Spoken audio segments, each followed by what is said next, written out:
Assalomu alaykum, hurmatli yurtdoshlar. Bugun men sizlarga avgust oyida pensiya indeksatsiyasi, ya'ni pensiyalar oshirilishi bo'yicha juda muhim masalani tushuntirib beraman. Bu mavzu har bir pensionerga, pensioner ota-onasi bor farzandlarga, o'quvchisini yo'qotgan oilalarga, nogironlik pensiyasi oluvchilarga va hatto yaqinda pensiya chiqmoqchi bo'lgan fuqarolarga bevosita tegishli. Eng asosiy savol bitta. Avgustda kimning pensiyasi oshadi? Kimniki oshmaydi? Va nima uchun ayrim odamlar oshirilgan pulni ko'rmasligi mumkin? Men bu videoda masalani oddiy tilda, hujjatlardagi murakkab iboralarni xalq tushunadigan qilib tushuntiraman. Chunki ko'pchilik hammaniki oshadi deb o'ylaydi. Lekin amalda ayrim toifadagi fuqarolarda pensiya miqdori o'zgarmasligi, ba'zilarida esa oshgan bo'lsa ham qo'lga tegadigan pul sezilarli ko'paymasligi mumkin. Shuning uchun videoni oxirigacha ko'ring. Hozirning o'zida kanalga obuna bo'ling, videoga like bosing. Chunki bu ma'lumotni bilmaslik odamni o'z haqqini talab qila olmaydigan holatga olib keladi. Avvalo, pensiya indeksatsiyasi nima ekanini aniq qilib olaylik. Pensiya indeksatsiyasi degani davlat tomonidan pensiyalar, nafaqalar yoki ayrim ijtimoiy to'lovlar belgilangan foizda oshirilishi degani. Buning sababi oddiy, narxlar o'zgaradi. Oziq-ovqat, dori-darmon, kommunal to'lovlar, transport xarajatlari ko'tariladi. Pensionerning xarajati kamaymaydi, aksincha ko'payadi. Shu sababli davlat vaqti bilan pensiya miqdorlarini qayta ko'rib chiqadi. Oldin qanday edi? Ko'p yillar davomida pensiya oshirilganda odamlar faqat bitta narsaga qarardi. Farmonda falon foiz oshiriladi deyilgan. Demak, mening pensiyam ham shuncha foizga ko'paydi. Masalan, pensioner 1 million 200 ming so'm olsa, 10% oshsa, endi 1 million 320 ming so'm olaman deb hisoblagan. Lekin pensiya tizimida har doim ham bunday sodda hisob ishlamaydi. Chunki pensiya tarkibida asosiy pensiya miqdori ustamalar, qo'shimcha to'lovlar. Eng kam pensiya darajasiga yetkazish uchun beriladigan kompensatsiya, alohida imtiyozlar bo'lishi mumkin. Hozir nima o'zgardi? Eng katta o'zgarish shundaki, odamlar endi faqat foiz oshdi degan gapga emas. O'z pensiyasining qaysi qismi oshirilayotganiga e'tibor berish kerak. Ba'zida asosiy pensiya oshadi, lekin ilgari qo'shib berilgan kompensatsiya kamayadi. Natijada fuqaro pensiyam oshmadi deb o'ylaydi. Aslida hisob-kitob ichida o'zgarish bo'lgan, lekin qo'lga olinadigan yakuniy summa uncha farq qilmagan bo'lishi mumkin. Men amaliyotda ko'p uchratadigan holat shuki, pensioner bank kartasiga yoki pochta orqali kelgan pulni ko'radi. Oldingi oy bilan solishtiradi va nega menga oshmadi deb hayron bo'ladi. Bunday vaziyatda birinchi xulosa chiqarish noto'g'ri. Chunki ayrim to'lovlar oy o'rtasida qayta hisoblanishi, qarzdorlik ushlab qolinishi, aliment, kredit, ijro hujjatlari bo'yicha chegirmalar bo'lishi yoki oldingi oyda bir martalik qo'shimcha pul tushgan bo'lishi mumkin. Endi eng muhim savolga o'tamiz. Avgustdagi pensiya indeksatsiyasida kimlar xotirjam bo'lishi mumkin? Kimlar esa albatta tekshirish kerak. Birinchi navbatda yoshga doir pensiya oluvchilar o'z pensiya miqdorini tekshirish kerak. Agar siz ishlagan stajingiz, ish haqingiz va pensiya jamg'armasi hisob-kitobi asosida pensiya olayotgan bo'lsangiz, odatda indeksatsiya sizga ham ta'sir qiladi. Lekin bu hamma bir xil miqdorda ko'payadi degani emas. Chunki sizning pensiyangiz qancha mehnat staji bilan tayinlangan, ish haqingiz qanday hisoblangan, eng kam pensiya darajasidan yuqorimi yoki unga yaqinmi? Bularning hammasi natijaga ta'sir qiladi. Masalan, birinchi holatni olaylik. Akmal aka 65 yoshda 37 yil ish stajiga ega, pensiyasi 2 million 400 ming so'm. Agar indeksatsiya asosiy pensiya miqdoriga qo'llansa, Akmal akaning pensiyasi sezilarli oshishi mumkin. Chunki uning pensiyasi mehnat staji va ish haqi asosida shakllangan. Qo'shimcha kompensatsiya ulushi katta emas. Bunday pensionerlar odatda oshirilgan summani aniq sezadi. Ikkinchi holat. Muhabbat opa 61 yoshda. Pensiyasi eng kam pensiya miqdoriga yaqin. U avval 900 ming so'm atrofida olgan, lekin davlat tomonidan eng kam darajaga yetkazish uchun unga qo'shimcha to'lov berilgan. Endi indeksatsiya bo'lganda uning asosiy hisoblangan pensiyasi oshishi mumkin, lekin avval berib kelingan yetkazib beruvchi qo'shimcha kamayishi mumkin. Natijada qo'lga tegadigan yakuniy pul masalan 1 ming so'mga emas, 3 yoki 40 ming so'mga ko'payishi mumkin. Pensioner esa nega boshqalarniki ko'proq oshdi deb so'raydi. Sababi shunda, hammaning pensiya tarkibi bir xil emas. Uchinchi holat. Rustam aka pensiya yoshiga yetgan, lekin hozir ham rasmiy ishlayapti.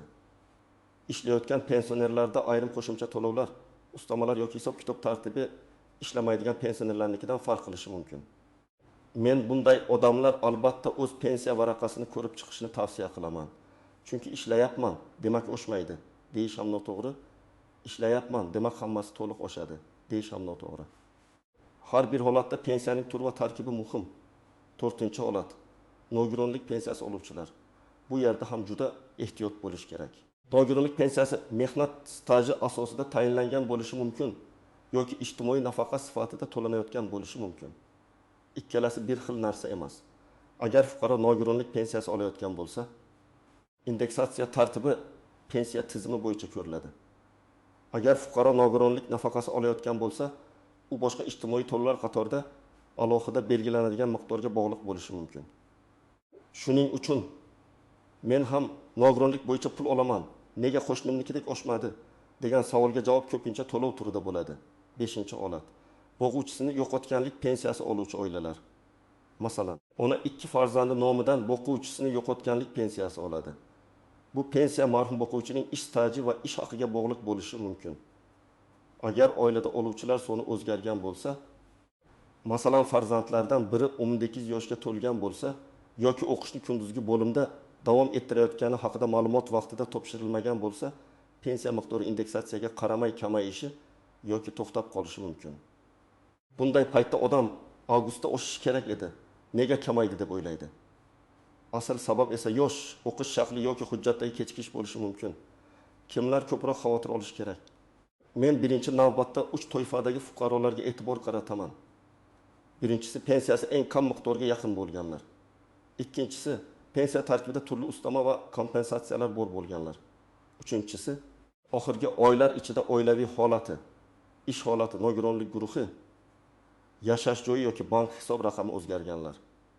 Masalan, pensioner boshqa tumanga ko'chib o'tdi, lekin pensiya ishini yangi manzilga o'tkazish bo'yicha ariza bermadi. Yoki nogironlik guruhi bo'yicha qayta tibbiy ko'rik muddati o'tib ketdi. Yoki boquvchisini yo'qotgan farzand kollejdan universitetga o'tdi, lekin kunduzgi ta'limda o'qiyotgani haqida ma'lumotnoma topshirmadi. Bunday holatlarda indeksatsiya masalasi ikkinchi o'ringa tushadi. Avvalo asosiy to'lovni davom ettirish uchun hujjat to'g'ri bo'lishi kerak. Kimlar xotirjam bo'lishi mumkin? Agar sizning pensiyangiz uzoq yillik rasmiy ish staji asosida tayinlangan bo'lsa, hujjatlaringiz to'liq bo'lsa, oxirgi paytda pensiya turiga ta'sir qiladigan o'zgarish bo'lmagan bo'lsa, odatda indeksatsiya sizga tegishli bo'ladi. Lekin baribir har bir pensionerga bitta oddiy odatni tavsiya qilaman. Har safar pensiya oshirilganda faqat kartadagi umumiy summaga qarab xulosa qilmang. Pensiya jamg'armasidan yoki tegishli xizmatdan hisob-kitob tafsilotini so'rang. Endi istisnolar, tuzoqlar va ko'pchilik bilmaydigan nozik jihatlarga o'tamiz. Chunki eng ko'p tushunmovchilik aynan shu joyda paydo bo'ladi. Birinchi nozik jihat: pensiya oshgan bo'lsa ham qo'lga tegadigan summa bir xil bo'lishi mumkin. Bu qanday bo'ladi? Masalan, pensionerning asosiy pensiyasi 820 ming so'm. Davlat uni minimal darajaga yetkazib 1 million so'm qilib to'lab kelgan. Indeksatsiyadan keyin asosiy pensiya 930 ming so'm bo'ldi. Lekin minimal darajaga yetkazish uchun beriladigan qo'shimcha 120 mingdan 70 mingga tushdi. Yakuniy summa 1 million so'm atrofida qolishi mumkin yoki juda o'z ko'payadi. Odam menga umuman oshmadi deydi. Aslida asosiy hisob oshgan, lekin kompensatsiya kamaygan. Ikkinchi nozik shart. Bir martalik to'lov bilan doimiy pensiyani adashtirmaslik kerak. Ba'zan oldingi oyda pensionerga qarzdorlik, qayta hisob-kitob, bayram puli, oldingi davr uchun qo'shimcha to'lov tushgan bo'lishi mumkin. Keyingi oy esa faqat odatdagi pensiya keladi. Shunda odam oldin ko'proq olgandim, avgustda kamayib ketdi deydi. Bu indeksatsiya ishlamadi degani emas. Bu avvalgi oyda bir martalik qo'shimcha bo'lganini anglatishi mumkin. Uchinchi nozik jihat: ijro hujjatlari va ushlab qolishlar. Agar pensionerning qarzdorligi bo'lsa, sud qarori, aliment, kredit bo'yicha ijro varaqasi yoki boshqa majburiy ushlab qolishlar mavjud bo'lsa, pensiya oshgan taqdirda ham qo'lga oladigan summa oshmasligi mumkin. Masalan, pensiya 1 million 800 mingdan 1 million 940 mingga oshdi, lekin ushlab qolinadigan summa ham ko'paydi. Kartaga tushgan pul esa deyarli o'zgarmadi. Bunday holatda bankni yoki pensiya jamg'armasini ayblashdan oldin ijro hujjatlari bor yo'qligini aniqlash kerak. 4-nozik jihat: pensiya yangi tayinlangan fuqarolar. Agar fuqaro pensiyaga yaqinda chiqqan bo'lsa, indeksatsiya qaysi sanadan boshlab qo'llanishi muhim. Masalan, pensiya avgustdan oldin tayinlanganmi yoki indeksatsiyadan keyinmi? Agar yangi miqdorlar allaqachon hisobga olingan holda tayinlangan bo'lsa, fuqaro alohida qo'shimcha oshishni ko'rmasligi mumkin. U ham manikiga qo'shildi, menikiga nega yo'q deydi. Sababi uning pensiyasi boshidan yangi baza bo'yicha hisoblangan bo'lishi mumkin. 5-nozik jihat hujjatdagi xatolar. Men amalda eng ko'p ko'radigan muammo shu. Ish staji to'liq kiritilmagan, eski korxonadan ma'lumotnoma olinmagan, ayollar uchun bola parvarishi davri hisobga olinmagan, harbiy xizmat davri, o'qish davri yoki boshqa mehnatga tenglashtiriladigan davrlar noto'g'ri ko'rsatilgan bo'lishi mumkin. Indeksatsiya foizi to'g'ri qo'llansa ham, boshlang'ich pensiya noto'g'ri hisoblangan bo'lsa, fuqaro yillar davomida kam pensiya olib yurishi mumkin. Shuning uchun faqat avgustdagi o'shishga emas, pensiyaning asl hisob kitobiga ham qarash kerak. 6-nozik jihat imtiyozli toifalar. Ayrim fuqarolarda urush qatnashchisi, mehnat fronti qatnashchisi, alohida xizmatlari bor shaxs, nogironligi bo'lgan shaxs, yolg'iz pensioner, parvarishga muhtoj shaxs kabi holatlar bo'yicha ustamalar bo'lishi mumkin. Bu ustamalar har doim ham asosiy pensiya kabi bir xil foizda oshmaydi. Ba'zisi qat'iy miqdorda belgilanadi, ba'zisi alohida norma asosida hisoblanadi. Shuning uchun mening pensiyam falon foizga oshishi kerak edi deganda, aynan qaysi qism haqida gap ketayotganini bilish kerak. 7-nozik jihat nafaqa bilan pensiyani aralashtirish. Xalq orasida hammasini pensiya deb atashadi. Lekin huquqiy jihatdan yoshga doir pensiya, nogironlik pensiyasi, o'quvchisini yo'qotganlik pensiyasi, ijtimoiy nafaqa, bolalar nafaqasi, moddiy yordam, kompensatsiya to'lovi bir xil narsa emas. Har birining oshirilish tartibi boshqacha bo'lishi mumkin. Agar qo'shningiz pensiya olsa, siz esa nafaqa olsangiz, ikkalangizdagi oshish bir xil bo'lmasligi tabiiy. 8-nozik jihat plastik karta va pochta orqali to'lov sanasi. Ba'zan pensiya oyning boshida, ba'zan o'rtasida, ba'zan texnik sabablar bilan kechroq tushishi mumkin. Agar indeksatsiya qarori ma'lum sanadan kuchga kirsa, ayrim hududlarda qayta hisob-kitob keyingi to'lov bilan birga kelishi mumkin. Shuning uchun birinchi kuniyoq vahma qilish to'g'ri emas. Lekin bir oy o'tib ham farq bo'lmasa, albatta murojaat qilish kerak. Endi men sizga aniq qadamlarni aytaman. Agar siz avgust oyida pensiyangiz oshmagan deb hisoblasangiz, birinchi qiladigan ish kartadagi tushumni tekshirish. Bank ilovasidan yoki bankomatdan oxirgi 2-3 oylik tushumlarni ko'ring. Faqat umumiy summaga emas, kelgan sanaga va izohga ham e'tibor bering. Ba'zan bir oyda 2 marta to'lov kelgan bo'ladi. Keyingi oyda esa bitta to'lov keladi. Shunda solishtirish noto'g'ri chiqadi. Ikkinchi qadam, pensiya jamg'armasining tuman yoki shahar bo'limiga murojaat qilib, pensiyangiz bo'yicha hisob-kitob ma'lumotini so'rang.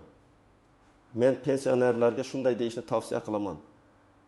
Mening pensiyam avgust oyidagi indeksatsiyadan keyin qanday qayta hisoblanganini asosiy pensiya miqdori, ustamalar, kompensatsiyalar va ushlab qolishlar bo'yicha yozma tushuntirish berishingizni so'rayman.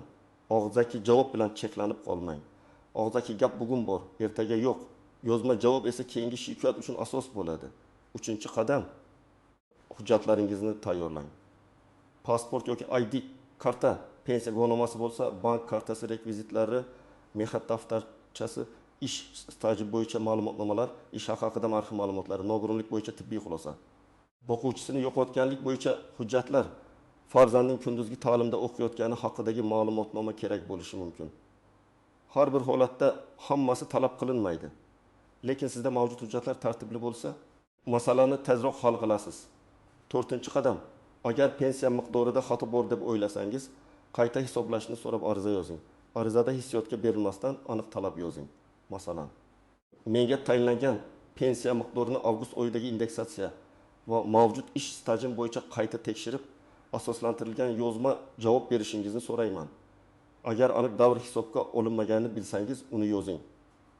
1905 yildan 1992 yilgacha falon tashkilotda ishlagan davrim pensiya hisob-kitobiga kiritilmaganini tekshirib berishingizni so'rayman. 5-qadam, murojaatingiz ro'yxatdan o'tganiga ishonch hosil qiling. Arizani topshirganda kirim raqami oling yoki elektron tarzda yuborsangiz, tasdiq xabarini saqlang. Ko'p odamlar shunchaki borib gaplashadi, keyin menga hech kim javob bermadi deydi. Rasmiy murojaat bo'lmasa deydi.